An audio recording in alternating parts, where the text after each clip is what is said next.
જય માતાજી મિત્રો, બધાને આનંદમાં હશો. આજે ધનતેરસની સાંજ છે, રાત્રિની શરૂઆત. ઘરે તો ભાઈ માણસ, દીકરી, વહુ, માતાઓ લક્ષ્મી પૂજનની તૈયારી કરતા હશે. મિત્રો, મારે એક વાત કરવી છે. હવે વાતમાં થોડી મજાક પણ છે, થોડીક મારી હોશિયારી છે. આ મારી હોશિયારીની વાત કોઈ મારા વખાણ કરવા માટેની હું નથી કરતો, પણ સમય આવે માણસને રસ્તો મને ભગવાને સુજાડ્યો હશે, બાકી મારામાં એટલી કોઈ હોશિયારી નથી. તો એની મારે વાત કરવી છે. આ વાતના 3 પાત્રો છે. એક પાત્ર વેરસલજી સોઢા, એક પાત્ર છે અમારે આમ તો દૂરના સગા જ થાય ગુમાનદાન આશિયા ચારણ, એક હું. આ વાત 2001ની છે. કચ્છમાં ભૂકંપ આવ્યો એને 4 મહિના 5 મહિના પછીની વાત, 4 મહિના પછીની વાત છે. આમ તો વ્યવસાય ડ્રાઈવર ભાઈ, પણ ભૂકંપ આવ્યો ને પરિવારને બીક લાગે ને, હવે છેટું નથી જવું, અહીંયા જ કંઈક ધંધો કરો. નાની એવી ચાની એક હોટલ બનાવી, કોલસાની ખાણ ઉપર 2 નંબરનો ગેટ, ત્યાં ચાની હોટલ. એટલે કુલ મિલાવીને મજૂરી મળી જાય. એટલે એક પાત્ર હું, એક વેરસલજી સોઢા. હવે આપણે વેરસલજીના ગામનું નામ નથી લેવું. વેરસલજી એટલે બહુ બુલંદ જીગરનો માલિક, રૂપાળો, પણ થોડો છાંટો પાણી કરે પછી ભાન ઓછી રહે. આ એમાં ખૂટે, બાકી બધાય ગુણો. જો કે અમારી ઇજ્જત કરે, બહુ ઇજ્જત કરે. બ્રાહ્મણ, ચારણ, બાવા સૌની ઇજ્જત કરનાર માણસ. હવે નિગમમાં કોઈ નિગમ, એમાં સિક્યુરિટીની જરૂર પડી, 10-20 સિક્યુરિટીવાળા, એમાં વેરસલજી નોકરી રહી ગયા. પણ સિક્યુરિટી કંપની જે હતી એને મહિના દિવસ પછી ખબર પડી કે આ તો ખતરનાક છે બાપુ, જેના તેનાથી ઝઘડો કરે, મારકૂટ કરે. હવે જો બાપુને છૂટા કરે તો સાથે જે 15-20 જણા બીજા આવેલા એ છૂટા થઈ જાય. એટલે નિગમવાળા જે સુપરવાઇઝર હતા સિક્યુરિટીના,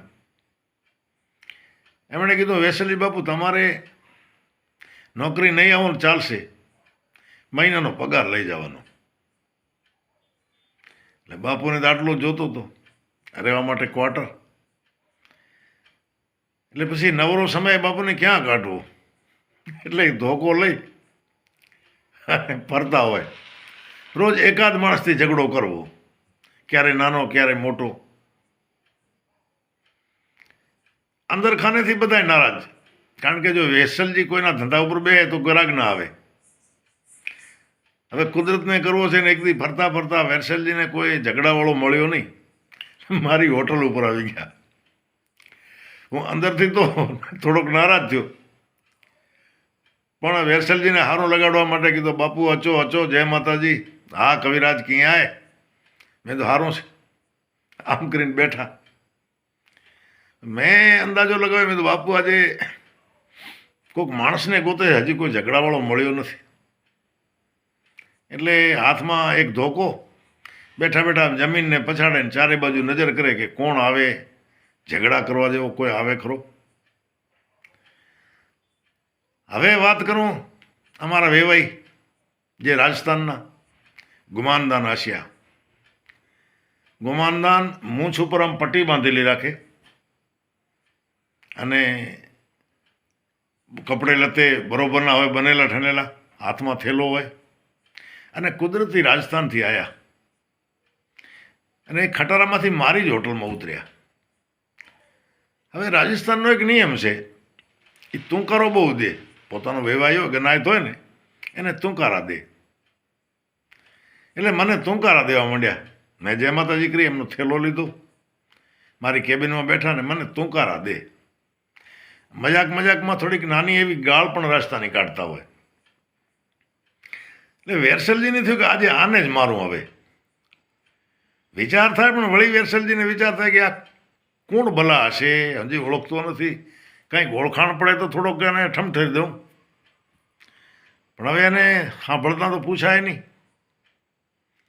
એમ કરતાં વેરસલજી ઘડી એના સામે જોવે ને ગુમાનદાન વેરસલજી સામે જોવે એટલે વેરસલજી નીચું જોઈ જાય. મને અંદાજો આવ્યો, મેં તો હવે શું કરવું, વેરસલજીને હું ઓળખું છું, આ ગુમાનદાન ઓળખતા નથી, અને ક્યાંક અટકી ન પડે બે જણા. હવે એમાં ગુમાનદાનને લોટે જવાનું. એટલે એમની ભાષામાં મને કીધું કે ડબલો ભરમાં આજે બનમાં ખટકો થયો હતો. મેં ડબલો ભરી દીધો અને મને એક ગાડીવાળા કીધું ચા લઈ આવો ગઢવી. એટલે હું ચા લઈ કેટલી લઈને ગાડીવાળાને ચા દેવા માટે ગયો.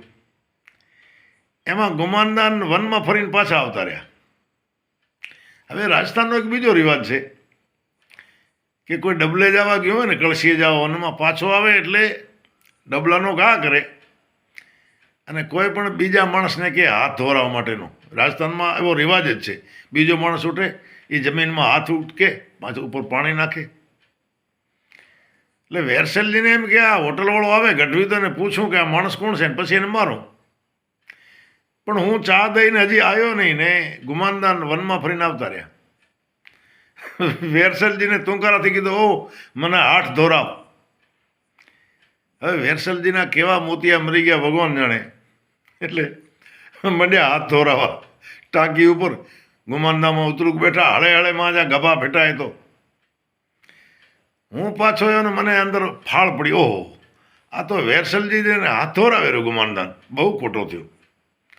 હવે હાથ તો ધોરાયા, પણ ગુમાનદાને હાથ ઉટકીને વેરસલજીના ખભે ટોવાલ તો લઈને એનાથી હાથ લૂછ્યા. વેરસલજી ખારો ઝેર થઈ ગયું, મારી જ નાખવાને. પણ હવે આ હોટલવાળા ગઢવીને પૂછું કે ભલા છે કોણ. એમાં એક ઓળખીતી જીભ જતી હતી, એમાં ગુમાનદાન થેલો લઈને ઉપડી ગયા આ બાજુ અમારા ગામ આવવાને. ને વેરસલજીએ મને તરત બોલાવ્યો, ગઢવી હેડા આંચો, એ માડું કેરવું. હવે મેં તો જોવાની સાચી ઓળખાણ દઈશ તો વેરસલજી પાછળ કોઈ ખટારામ જઈને અને મારશે. એટલે મેં એક આઈડિયો કર્યો, મેં બાપુ આનું નામ લેવાનું તમે રહેવા દો, આ જે છે એ ગયો એ સારો થયો. એટલે મને કે કી? મેં કીધું ભાઈ આ તો બાડમેર બાજુ મોટા જે સ્મગલરો છે, જે ખૂની માણસો છે, એનો આ માણસ છે, એનો સાગરીત છે. અને ગુજરાતમાં નીકળે કોઈ પણ એને મળી જાય તો ઝઘડા કરવા, કેસ કરાવવા, પછી ₹1,00,000 2 લાખ રૂપિયા દઈને પતાવટ કરાવી. અરે એડો માળું હોય કીધું, હા અરે ટાળ્યો મહાજીમાં આશાપુરા છડ્યો. એમ કરીને વાત અહીંયા તો પૂરી કરી. બીજે દિવસે મને ગુમાનદાન ભેળા થયા અમારા ગામમાં. મેં કીધું ગુમાનદાન કાલે જે તમે જેના કારણે હાથ ધોરાવતા એને ઓળખો? મને કે કોથો ઓળખા. મેં કીધું વેરસલજી છે, મારી નાખત, પણ આ તો મેં સારો થયો કે તમારી ઓળખાણ બીજી ટાઈપના દીધી એટલે તમે બચી ગયા. અરે મને કે ગઢવી એડી વાત હે કવિરાજ? કીધું હા. અરે ટાળ્યો મહાજીમાં જામા. હવે એમના કુળદેવી જામા માતાજી છે. એટલે મિત્રો કોકને બચાવવા માટે હવે જો મેં આ આઈડિયો ન કર્યો તો આ વેરસલજી ગુમાનદાનને જરૂર મારત. તે સમય આવે ભગવાન આપણને હુજાવી દે કે તું આવો બોલ તો આનો બચાવ થશે. આજે મને બેઠા એ વેરસલજીની અને ગુમાનદાન આશિયાની વાત યાદ આવી, પણ ભગવાને શરમ રાખી એટલે બે અટક્યા નહીં, ને કે પાડે પાડા હતા. જય માતાજી.